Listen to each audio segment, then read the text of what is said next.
যদিও এ নিয়ে বিস্তারিতভাবে কেন্দ্রীয় বাজেট পর্যালোচনা করার মতো সুযোগ হয়নি। প্রাথমিকভাবে যেটুকু নজরে এসছে যে কেন্দ্রীয় বাজেটে ত্রিপুরার জন্য কোনো প্রকল্প নেই। ত্রিপুরার উন্নয়নের এই বাজেটে কোনো এখন অবধি কোনো ফোকাস আমরা লক্ষ্য করিনি। শুধু ত্রিপুরাই নয়, সমগ্র উত্তর পূর্বাঞ্চলের মধ্যে একমাত্র আসাম ছাড়া অন্য কোনো রাজ্যকেই এই কেন্দ্রীয় বাজেটে গুরুত্ব আরোপ করা হয়। আসামে একটা ইউরিয়া প্ল্যান্টের প্রস্তাব রাখা হয়েছে যদিও, কিন্তু আমাদের রাজ্যে গ্যাস বেস এই ইউরিয়া সারের কারখানার কথা অনেক আগেই এটা বলা হচ্ছিল, কিন্তু এটা ইমপ্লিমেন্টেশনের ক্ষেত্রে আমাদের রাজ্যের 3 জন লোকসভার 2 সদস্য এবং রাজ্যসভার 1 জন সদস্য থাকা সত্ত্বেও এই বাজেটের মধ্যে কোনো রিফ্লেকশন আসেনি।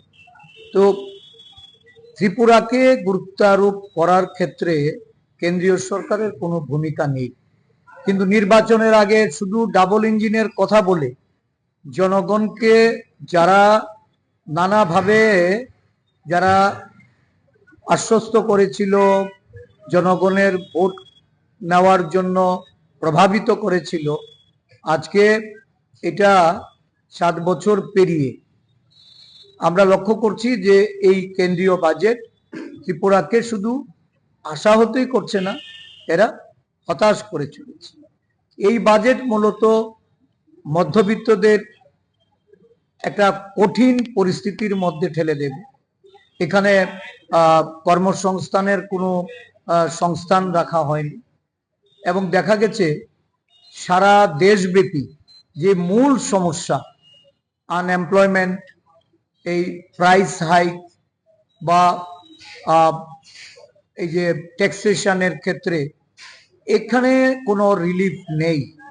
এই পরিস্থিতিতে বলা যায় এই বাজেট এটা জনবিমুখ বাজেট কেন্দ্রীয় সরকার এখানে পেশ করেছে। আমরা আরো বিস্তারিতভাবে এটা আমরা অনুবেক্ষণ করে তারপর আমাদের পর্যবেক্ষণটা আমরা জানাবো।